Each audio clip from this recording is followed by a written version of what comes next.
नमस्कार दोस्तों। देखिए मित्रों, आज हम माध्यमिक शिक्षा बोर्ड की जो 12वीं क्लास की पुस्तक है भारत का इतिहास, उसमें उसका पहला चैप्टर है और इसके बारे में पढ़ रहे हैं। तो यहां से आज हम शुरू करेंगे ऋण और यज्ञ की अवधारणा।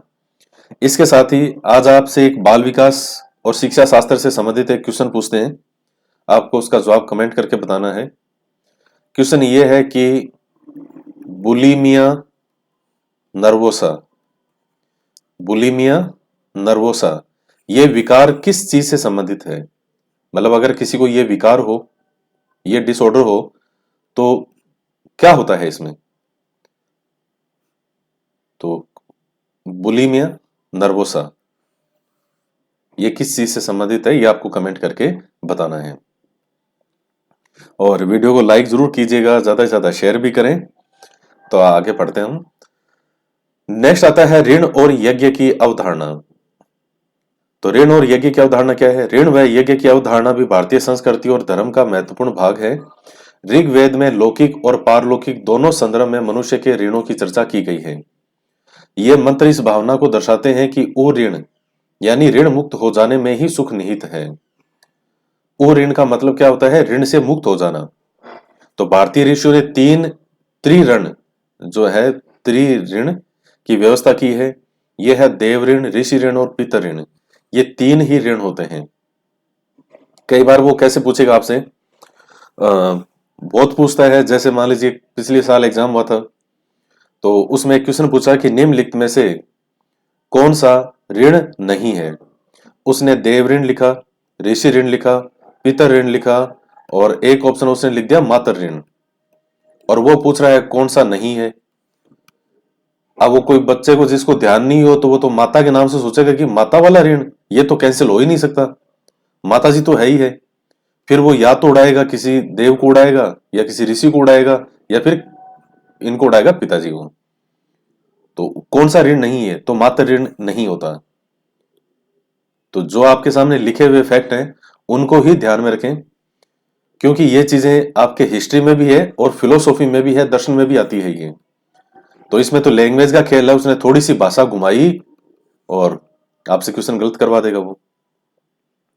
इन ऋणों से मुक्त होने पर ही मुक्ति संभव है। ये ऋण मनुष्य के सामाजिक दायित्वों से संबंधित है। पितर ऋण क्या होता है? संतानोत्पत्ति के द्वारा मानव जाति की निरंतरता बना रखकर हम पितर ऋण की पूर्ति कर सकते हैं।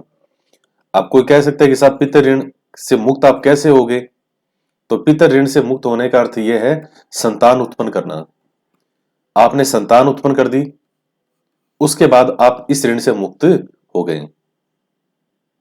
और ये सब चीजें कौन से आश्रम में होगी? गृहस्थ आश्रम में। जो 5 यज्ञ होते हैं, वो 5 यज्ञ, ये त्रिऋण, ये इन सब से मुक्तियां मिलना, जो ऋण से मुक्ति, पंच यज्ञ करना, वो सब गृहस्थ आश्रम के में है। सब गृहस्थ आश्रम के अंदर होते हैं ये। इसलिए चारों आश्रमों में सबसे महत्वपूर्ण आश्रम जो माना गया है वो कौन सा है? वो गृहस्थ आश्रम को माना गया है।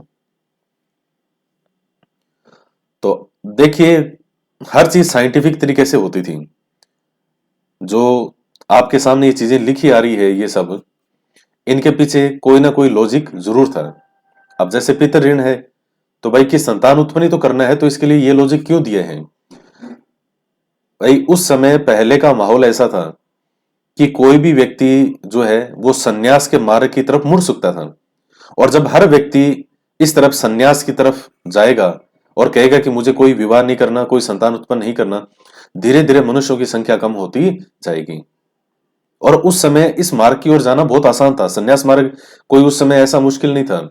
आजकल तो भौतिकतावादी युग हो चुका है, लेकिन उस समय एक अच्छा माहौल था, अच्छे लोग थे, मान सम्मान था।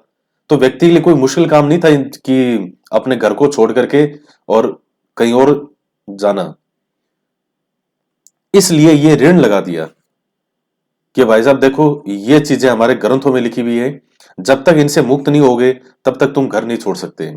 तो यानी 25 साल तक 25 साल तक तो कौन सा हो गया? ब्रह्मचर्य आश्रम।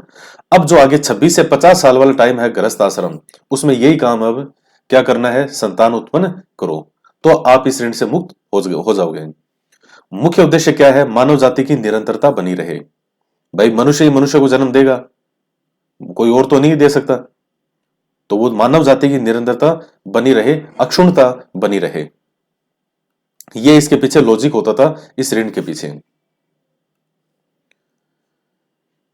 ऋषि ऋण, जो ज्ञान हमें ऋषियों से मिला है और जिस ज्ञान की परंपरा के हम उत्तराधिकारी हैं, उस ज्ञान परंपरा का संवर्धन करके ऋषि ऋण की पूर्ति कर सकते हैं। ऋषि ऋण से मुक्त कैसे होते हैं? कि हमने जो भी सीखा है अपने गुरुजनों से ब्रह्मचर्य आश्रम में, उस ज्ञान को आगे फैलाना, उस ज्ञान की वृद्धि करना, उसे लोगों तक पहुंचाना। तब आप किससे मुक्त हो गए? ऋषि ऋण से मुक्त हो गए। जैसे मान लीजिए मैंने तैयारी की, कंपटीशन की तैयारी की थी। मैं बहुत अच्छे अच्छे जो शिक्षक हैं, देश के जाने माने टीचर, जयपुर से लेके दिल्ली तक, उन सब लोगों से मैं पढ़ा हुआ हूं। और जब आप बहुत अच्छे टीचर से पढ़ते हैं तो लाभ आपको निश्चित रूप से होता है। वो पूरे अपने जीवन का जो उसका सार है वो टीचर आपको समझा देता है। उस जो बुक होती है कि किस तरह से कौन सी घटनाएं, क्यों, क्या, कैसे, एक एक चीज गहराई से समझाता था। बहुत अच्छी अच्छी बातें बताते हैं। तो मैंने जो भी सीखा, आरएस की मैंने कोचिंग की, आईएएस की मैंने मैंने जो भी उनमें वो सीखी, भारत के, इंडिया के जो टॉप शिक्षकों में आते हैं उनसे मैं पढ़ा हुआ हूं। तो जो मैं जहां वो सीखा, उस चीज को अब यहां मैं आपके सामने रख रहा हूं, और उस चीज का लाभ जो है वो किसको मिल रहा है? वो आपको मिल रहा है। कई बार ये जो आपसे ये अभी जो यूनिट वाइज टेस्ट पेपर चल रहे हैं, कुछ बच्चे कहते हैं सर क्वेश्चन आरएस लेवल के बनते हैं। देखिए, लेवल कोई आरएस का वो नहीं है कि उतना कोई हार्ड है, वो थोड़ी भाषा घुमा देता हूं बस, में मेन चीज वो है। लेकिन ये भाषा घुमाने की कला, ये चीजें तब है जब खुद मेहनत की और अच्छे शिक्षकों से पढ़े। तो शिक्षक का जीवन में महत्वपूर्ण रोल होता है। कई बार कहते हैं कि सेल्फ स्टडी कर लो, सेल्फ स्टडी कर लो। ये कहानी तो हम शुरू से सुनते आ रहे हैं, self study self study. Self study है, सेल्फ स्टडी के बिना कोई पढ़ नहीं सकता। लेकिन सेल्फ स्टडी का मतलब यह बिल्कुल नहीं होता कि आप शिक्षक को ही नकार दो, का कौन सा शिक्षक, कैसा शिक्षक। बहुत बुरी स्थिति हो जाती है। फिर आपको मार्गदर्शन बहुत जरूरी है। तब सेल्फ स्टडी करो, तब वो सेल्फ स्टडी से निखर करके और आपका चयन होगा। तो हर चीज के अर्थ होते हैं, हर चीज एक दूसरे से जुड़ी होती है। और देव ऋण, देवताओं के प्रति हमारा दायित्व जिसे यज्ञादि से पूरा किया जाता है, यह ऋण मनुष्य को सृष्टि से जोड़ता है। तब मनुष्य समस्त प्राणियों, कीट पतंगे, पशु पक्षियों को भोजन व सूर्य चंद्र की स्तुति कर सृष्टि की निरंतरता में हमें योगदान करना चाहिए। तो जैसे देव ऋण के मतलब से मतलब है, जैसे ये यज्ञ वगैरह होते हैं, वातावरण शुद्ध रहता है, वातावरण साफ रहता है। ये जो पशु पक्षियों को भोजन देना, ये सूर्य चंद्रमा की स्तुति करना, तो ये सब चीजें जो है करते हैं, तो आप किससे मुक्त हो जाते हैं? देव ऋण से मुक्त हो जाते हैं। तो देख लीजिए, तीनों के पीछे साइंटिफिक, लॉजिकल कोई ना कोई लॉजिक है। ये सिर्फ यूं ही बना करके दी गई चीजें नहीं है। ये पहले वाला इसलिए रखा गया था क्योंकि उस समय माहौल ये था कि कोई भी युवा पूरी तरह से घर से त्याग कर सकता था पूरे जीवन भर के लिए। आज के टाइम में आदमी को अपने फोन से फुर्सत नहीं है। वो फोन 10 मिनट के लिए, जो अगर दूर चला जाए, 15 मिनट के लिए अगर फोन नहीं देखे तो लगता है कि उसकी आत्मा निकल गई हो। तो ये इस तरह की चीजें हैं। फिर आता है पंच महायज्ञ। ये भी आपको याद करने हैं, नाम याद होना चाहिए। भारतीय संस्कृति में प्रत्येक गृहस्थ के लिए, किसके लिए? प्रत्येक गृहस्थ के लिए। ये निकल गया क्वेश्चन यहां से आपके, ये वाला। किसके लिए? गृहस्थ के लिए 5 महायज्ञ भी आवश्यक प्रावधान किया गया है। सबसे पहला है ब्रह्म यज्ञ या ऋषि यज्ञ। तो इसमें क्या होता है? स्वाध्याय व ऋषि के विचारों का अनुशीलन करना। यानी जो अपने जो ऋषि के, आपने जिनसे भी कुछ सीखा है अपने जीवन में, उनकी पालना करना, स्व अध्ययन करना। यह किस चीज से संबंधित है? ब्रह्म यज्ञ या ऋषि यज्ञ। ब्रह्म यज्ञ नाम ज्यादा लोकप्रिय है, यह ज्यादा पूछा जाता है। तो यह याद करना बहुत आसान है। जो 3 ऋण है, उन्हीं 3 नाम से तो आपके यज्ञ ही हो गए। उसमें देव ऋण था, देव यज्ञ। उसमें पितर ऋण था, यहां पितर यज्ञ। उसमें ऋषि ऋण था, यहां ऋषि यज्ञ, जिसको ब्रह्म यज्ञ। तो 3 नाम तो आपके एज इट इज वही हो गए। तो देव यज्ञ क्या होता है? देवताओं की यज्ञ करके स्तुति करना, पूजा करना, प्रार्थना करना, वंदना करना। पितृ यज्ञ क्या होता है? माता पिता की सेवा करना तथा गुरु, आचार्य, वृद्धजन का सम्मान और सेवा करना। इसके बाद में भूत यज्ञ या भू यज्ञ भी कहते हैं। विभिन्न प्राणियों, पशु पक्षियों, गाय, कौवा, चिंटी, कुत्ता को भोजन करवाकर संतुष्ट करना और अतिथियों की सेवा करना, तो भू यज्ञ है। वैसे भू यज्ञ के अंदर जो अनिष्टकारी शक्तियां होती है, ये मुख्य रूप से, ये पूरी टर्म यहाँ लिखा हुआ नहीं है ढंग से। भू यज्ञ का मतलब जो अनिष्टकारी शक्तियां होती है, आप देखते हो कई बार ये मंत्र तंत्र फूंक दिया, ये इस तरह का, ये इस तरह से मंत्र मंत्र फूंक दिया, कोई इस तरह की नकारात्मक जो शक्तियां होती हैं।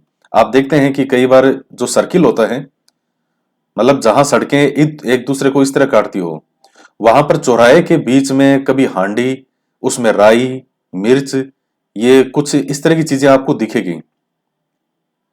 वो क्या होता है? टोना टोटका होता है वो। तो इस तरह की अनिष्टकारी शक्तियां अगर किसी पर वो हावी हो जाए, तो उससे कैसे मुक्ति दिलाएं उसको, तो मुख्य रूप से उसके लिए होता है भूत यज्ञ। बाकी ये चिंटी, कुत्ता, गाय खाना वाना खिलाना तो ठीक है, अच्छी बात है, खिलाना भी चाहिए।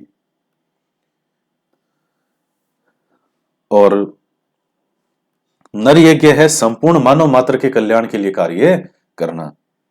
तो नर यज्ञ भी क्या है? मुख्य रूप से मेहमानों के स्वागत के लिए, अतिथियों के स्वागत के लिए होता है। हालांकि ये पॉइंट भूत यज्ञ में लिखा है इन्होंने, लेकिन नर यज्ञ के अंदर मुख्य रूप से अतिथियों की सेवा और मानव कर मात्र कल्याण के लिए कार्य करना, सभी मनुष्यों के लिए और अतिथियों की भी सेवा, तो वो नर यज्ञ में भी पॉइंट आता है।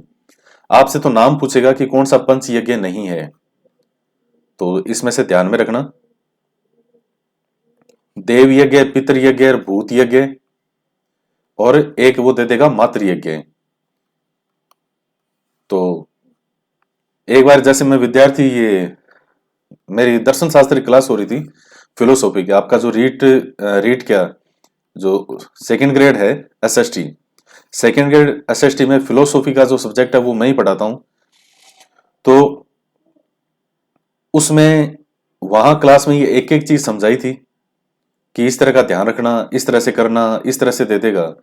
लेकिन जब एग्जाम में क्वेश्चन आया, तो एक जैसे कोई मेरा स्टूडेंट मिला, उसने इस तरह का कोई क्वेश्चन पूछा था और उसमें एक मातृ यज्ञ ऑप्शन में भी था। तो उसमें यही पूछा था कि कौन सा यज्ञ का प्रकार नहीं है, पंच यज्ञ में नहीं आता। तो उसने भूत यज्ञ भी था, पितृ यज्ञ भी था, देव यज्ञ था और एक मातृ यज्ञ था। वो बेटा मातृ यज्ञ करके आ गया। मैंने उसको ये बोला कि मैं तुमको क्लास में कितना समझाया था कि वो इस तरह के ऑप्शन दे सकता है, तुम भावनाओं में मत बह जाना कि माता का नाम आते ही तुम कुछ नहीं देखो, रियल टिका है, सीधा ही माता। लेकिन सर माँ तो माँ होती है सर, वो माता का गलत कैसे हो सकता है सर, भूत वाला हटा दिया मैंने तो बेटा भूत यज्ञ, मतलब पढ़े लिखे होने के बावजूद में, सब कुछ पढ़ने के बाद और पहले से समझाने के बाद में भी वहां एग्जाम में जाकर के अपना जो मेन दिमाग है वो लगा ही लेते हैं, वो फिर रोते हैं, हमारा सिलेक्शन नहीं हुआ, हमारा नंबर नहीं हुआ। जो चीजें बता दी उनसे लीक से हटना नहीं है उन्होंने। तो अभी जो आपके यूनिट वाइज टेस्ट पेपर चल रहे हैं, इसमें सबसे बड़ा काम मैं यही कर रहा हूं कि मैं इनमें भाषा घुमा देता हूं। पेपर हार्ड नहीं है, भाषा हार्ड होगी। भाषा को थोड़ा ऐसा घुमा दिया, 2-3 बार पढ़ो उसको, तो आपके वो आंसर आपके माइंड में निकल आएगा वो। और यही तो असली तैयारी है वो। कई फटाफट क्लिक कर देते हैं, क्लिक, ये लो ये लो ये लो। अरे भाई सोचो, उसको विचार करो। आपको 50 मिनट का टाइम दे रहे हैं 50 क्वेश्चन के लिए। तो एक गलती जो है वो आपको बहुत पीछे ले जाती है। परिवार व्यवस्था और स्त्रियों की स्थिति। परिवार व्यवस्था की संकल्पना भी भारतीय सामाजिक जीवन की महत्वपूर्ण विशेषता रही है। यह व्यवस्था भी भारत में ही सुदृढ़ रही है। इस संस्था ने व्यक्ति को व्यक्ति से जोड़कर समाज व राष्ट्र तक पहुंचाया है। इसी भाव से हम भारतीय वसुधैव कुटुंब का विश्व संदेश देते हैं। पूरा ऐतिहासिक युग यानी सिंधु सरस्वती सभ्यता में भी हमें परिवार की संकल्पना के अवशेष दिखाई देते हैं। अनेक संख्या में मात्र मरण मूर्तियां अवशेषों में मिली है, जो कि उस समय मात्र सतात्मक परिवार का संकेत देते हैं। तो मात्र मरण मूर्तियां, मिट्टी की मूर्तियां, मरण मूर्तियां होती है मिट्टी की मूर्तियां, तो महिला की जो है वो अवशेषों में मिली है, माता की, तो उससे कहते हैं कि मात्र सतात्मक परिवार होता होगा, ऐसा संकेत मिलता है। वैदिक संहिताओं में परिवार के स्थान पर कुटुंब शब्द का प्रयोग हुआ है। यह लाइन बहुत महत्वपूर्ण है, परिवार के स्थान पर कुटुंब, और आज भी यह वर्ड यूज किया जाता है अपना कुटुंब। इसमें 2 या 3 पीढ़ियों के लोग रहते थे। इसे वर्तमान परिभाषा में संयुक्त परिवार कहा जाता था। वैदिक युग में पितृ सत्तात्मक परिवारों का उल्लेख है, लेकिन पुत्र व पुत्री के सामाजिक और धार्मिक अधिकारों में अंतर नहीं था। पितृ सत्तात्मक परिवारों का उल्लेख मिलता है वैदिक युग में, लेकिन पुत्र व पुत्री के सामाजिक और धार्मिक अधिकारों में कोई अंतर नहीं था। पुत्र के समान ही पुत्री को भी उपनयन, शिक्षा और यज्ञ करने का अधिकार था। तो सिंधु सरस्वती सभ्यता जो है, यानी सिंधु घाटी सभ्यता वाली, तो उसमें कहते हैं कि मात्र सत्तात्मक परिवार होता होगा। मात्र सत्तात्मक परिवार, देखिए मात्र सत्तात्मक परिवार का मतलब समझते हैं आप कि मात्र सत्तात्मक परिवार इतना कॉमन वर्ड है, इसका मतलब क्या होता है? इसका मतलब कई विद्यार्थी, ज्यादातर जहां तक मेरा मानना है, वो यही समझते हैं कि घर में माँ की ही चलेगी, पिताजी की नहीं चलती, वो मात्र सत्तात्मक। ऐसा मुझे लगता है कि शायद आप भी यही सोचते होंगे। सोचते हैं तो बोलिए हाँ सोचते हैं, तो गलत सोचते हैं। मात्र सत्तात्मक या पितृ सत्तात्मक परिवार का ये अर्थ ये नहीं होता। मात्र सत्तात्मक परिवार है तो इसका मतलब ये नहीं कि घर में माता की चलेगी, पिताजी की नहीं चलेगी। पितृ सत्तात्मक परिवार है, इसका मतलब ये नहीं घर में पिताजी की चलेगी और माताजी की नहीं चलेगी। इससे मतलब ये होता है, अभी की मैं बात करूं तो अभी पितृ सत्तात्मक परिवार चल रहा है, अभी की बात करें वर्तमान की, तो इसका मतलब ये है कि नाम, कुल, जो हर चीज है वो पिताजी के नाम से पहचानी जाएगी। आपके नाम के पीछे, जैसे मान लीजिए आपका नाम कोई भी है, नाम के पीछे जो गोत्र आप लगाते हैं, वो गोत्र आप माता के गोत्र का प्रयोग करते हैं, यानी जो ननियाल पक्ष से है, या पिताजी वाला गोत्र प्रयोग करते हैं, आप पिताजी के गोत्र का प्रयोग करते हैं। जैसे पिताजी का गोत्र शर्मा है और माताजी का गोत्र है वो मान लीजिए कोई भी व्यास है, तो आप के नाम के साथ बचपन से क्या लगा होगा? शर्मा लगा होगा, ना कि व्यास लगा होगा। तो यह होता है पितृ सत्तात्मक परिवार, जहां पहचान, कुल, नाम और सब कुछ, माताजी भी आती हैं, तो माताजी के भी नाम के आगे जो फिर वो लगता है, तो वो अपना व्यास को हटाती है और अपने नाम के आगे क्या लगाती है? शर्मा। ये मतलब होता है पितृ सत्तात्मक का, और यही मतलब होता है मातृ सत्तात्मक, यानी माता के नाम से पहचान होगी, माता के नाम से कुल, वंश, सारा नाम जो है आप बचपन से किसका प्रयोग करोगे? माताजी का। वो मतलब होता है उसका। कई बेटे ऐसे समझ लेते हैं मातृ सत्तात्मक का मतलब माँ की चलती है, या पितृ सत्तात्मक का मतलब समझ लेते हैं कि पिताजी की चलती है। ऐसा मैंने अच्छे अच्छे जो जो शिक्षक हैं उनको पढ़ाते हुए तक मैंने ये सुना है, तो बात ही क्या करे फिर बच्चों की। तो ध्यान रखना, ये छोटी छोटी चीजें होती है। तो पुत्र के समान ही पुत्री को भी उपनयन, शिक्षा व यज्ञ करने का अधिकार था। प्राचीन काल में ही पत्नी और मां के रूप में स्त्री का अत्यधिक प्रतिष्ठा थी। यत्र नार्यस्तु पूजन्ते रमणते तत्र देवता, जहां नारी की पूजा होती है वहां देवता निवास करते हैं, का भाव भारतीय समाज में था। जहां नारी का सम्मान होता है, देवता वहीं निवास करते हैं। ऋग्वेद की कुछ ऋचाओं की दृष्टा ऋषियों की तरह ऋषिकाएं भी थी।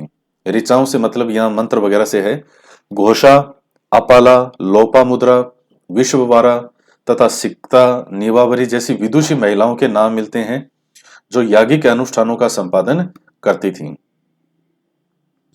तो जैसे वैदिक काल है, सिंधु घाटी सभ्यता है, तो महिलाओं का बहुत सम्मान था, और उस टाइम भी हमें ऐसी महान विदुषी महिलाएं देखने को मिलती हैं।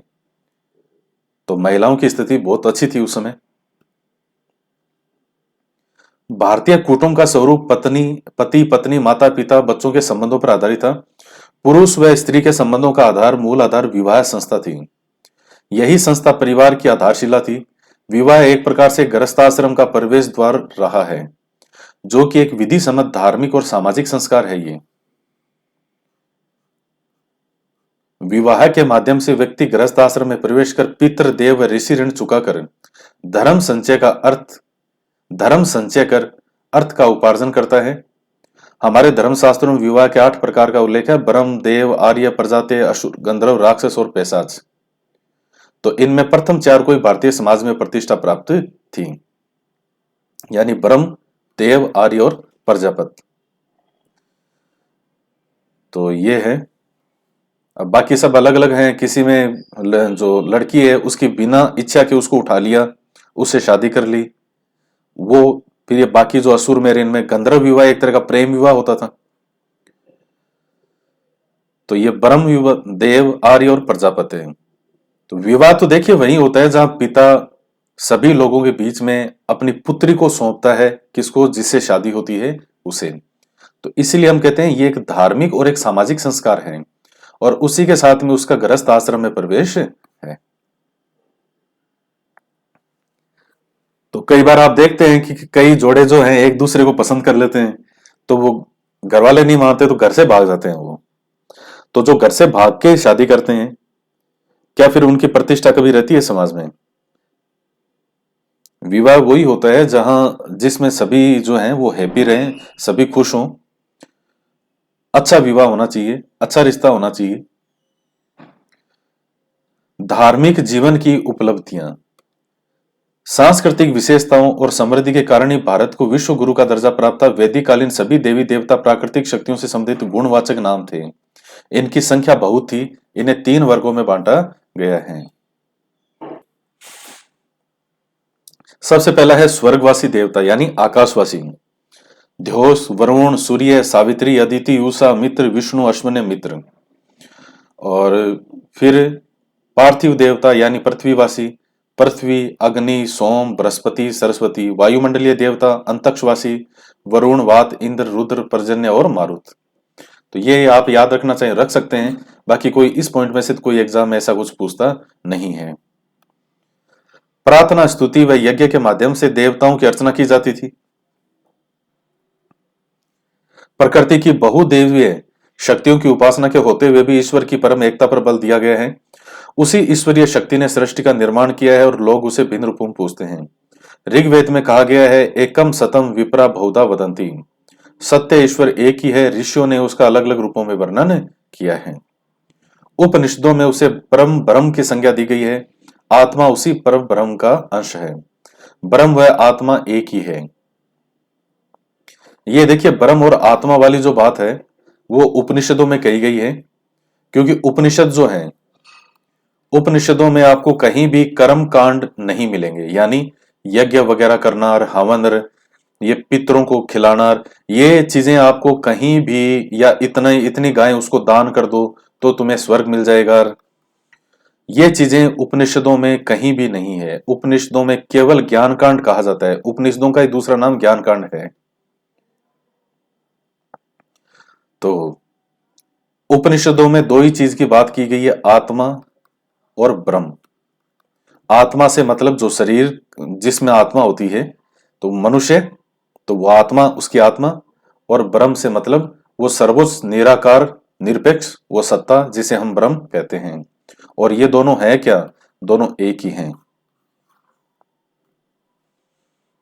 बहुत शानदार सिद्धांत है ये शंकराचार्य जी का। उपनिषदों के दर्शन के अनुसार ब्रह्म से ही संपूर्ण जगत की उत्पत्ति हुई है और यह जगत पुनः ब्रह्म में विलीन हो जाता है। जैसे कछुआ होता है ना, कछुआ कछुआ अपने पांवों को और हाथों को बाहर निकालता है और फिर वापस अंदर समेट लेता है। तो उसी प्रकार से आत्मा का ब्रह्म में विलय होना ही मोक्ष कहलाता है। उपनिषद हमें सांसारिक वस्तुओं के प्रति मोह त्याग, मन व बुद्धि को निर्मल बनाना और सादगी और सदाचारी जीवन जीने का संदेश देते हैं। तो सांसारिक वस्तुओं के प्रति मोह जो है वो व्यक्ति का नहीं होना चाहिए। आपको भी कई बार मोह हो जाता है किसी चीजों से, तो बहुत ज्यादा मोह हो जाता है, इतना मोह हो जाता है कि आपको उसके अलावा कोई दिखाई नहीं देता, तो वो चीज भी ठीक नहीं है। कोई भी वस्तु हो सकती है। हमारे अनेक महापुरुषों रामकृष्ण परमहंस, स्वामी विवेकानंद, स्वामी रामतीर्थ, महर्षि अरविंद, स्वामी दयानंद सरस्वती ने उपनिषद दर्शन की विवेचना की है। श्रीमद् भगवत गीता जैसे धर्म, दर्शन व नीति के महान ग्रंथ की रचना हुई और कर्म योग पर चलने का संदेश मिला, जिसका अर्थ है कि बिना किसी अहंकार के स्वयं को ईश्वर के प्रति समर्पित करते हुए फल की कामना किए बिना कर्म के मार्ग पर चलना। हमारे धार्मिक दर्शन ने मानव कल्याण और राष्ट्र कल्याण के भाव को मजबूती प्रदान की है। तो बिना किसी अहंकार के स्वयं को ईश्वर के प्रति समर्पित करते हुए फल की कामना किए बिना कर्म के मार्ग पर चलना। तो तो वो ही है, और वो भी चीज आपके लिए लागू होती है कि बिना किसी फल की आशा किए हुए आपको केवल अपना कर्म करना है, कोई आशा नहीं, केवल कर्म करते रहो जी जान से, अपने लक्ष्य को ध्यान में रखते हुए। और उसके बाद फल मिलना है या नहीं मिलना, ये तय करने वाला कौन होता है? ईश्वर। कभी कभी उनको लगता है कि नहीं, तुझे सिर्फ यहां पर ही नहीं रुकना, तो इसलिए मैं तेरा इसमें सिलेक्शन नहीं कराएंगे, तुम्हारा इस एग्जाम में तुम्हारा फर्स्ट ग्रेड में कराएंगे, तुम लगे रहो, तैयारी करते रहो, तुम्हारा सिलेक्शन हम फर्स्ट ग्रेड में करवाएंगे। और फर्स्ट ग्रेड में फिर सिलेक्शन हो जाते हैं। मेन चीज क्या है, इसमें कर्म करना नहीं छोड़ना चाहिए। और कई बच्चे निराश बहुत जल्दी होते हैं, एक क्वेश्चन भी गलत हो गया, सर हम तो डिमोरलाइज हो गए आज। क्या कोई पानी का वो थोड़ी हो, बुलबुला, एक सेकंड में मोटिवेट, एक सेकंड में पानी के बुलबुले की तरह। सेल्फ मोटिवेटेड होना बहुत जरूरी है। बाहर से व्यक्ति मोटिवेट करता है, उसका असर एक दो दिन रहेगा। अगर मैं आपको मोटिवेट करूं एक दो तीन चार दिन 5 दिन, उसके बाद वही कहानी फिर शुरू। लेकिन जो सेल्फ मोटिवेट होगा वो असर लंबे समय तक रहेगा। तो सेल्फ मोटिवेटेड जो है वो होना जरूरी है। फिर देखिएगा, इसमें आता है आर्थिक जीवन की उपलब्धियां। भारत की आर्थिक समर्था हमारे वैभवशाली अतीत को दर्शाती है। इसी समर्था के कारण प्राचीन काल में भारत सोने की चिड़िया कहलाता था। भारत एक कृषि प्रधान देश रहा है। कृषि और पशुपालन हमारी अर्थव्यवस्था का मूल आधार रहा है। गाय को अग्रण्य माना जाता था। यह क्वेश्चन कई बार पूछा गया, मैंने भी आपसे यूनिट वाइज टेस्ट में यह क्वेश्चन पूछा है। अगन्या किसे कहा गया है? अगन्या का मतलब होता है नॉट टू बी किल्ड, जिसको मारा नहीं जाता उसे। गाय वैसे भी इतना सीधा जीव होता है बेचारा, आपको अच्छा अच्छा दूध पिलाती है गाय। और उसे गावो विशेष विश्वस्य मातरम, गाय मां की तरह ही विश्व का पालन करने वाली है कहा गया है। देखिए, गाय के बहुत लाभ होते हैं। एक तो जो मान लीजिए इतनी आजकल ये जैसे पेट्रोल ये डीजल आ रहे हैं, ये धीरे धीरे कम हो रहे हैं, आपको वैकल्पिक ऊर्जा की आवश्यकता पड़ेगी।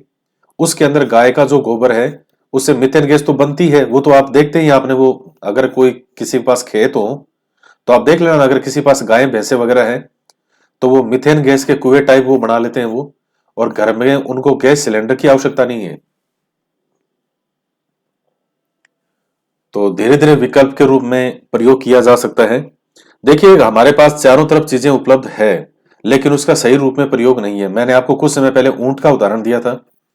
भाई, राजस्थान में इतना इतने वो रेगिस्तान है, ऊंट यहाँ की पहचान है, लेकिन ऊंट पर ध्यान नहीं दिया जा रहा। यहाँ के जैसे मान लो सरकार है, वो भी ऊंटों से हमें किस प्रकार से लाभ हो सकता है, जबकि गुजरात राजस्थान से बहुत आगे निकल गया इस मामले में। तो सरकार की, और ये चीजें तब होती है जब देखिए मन में वो भावना हो कि मुझे 5 साल से ही काम करना है।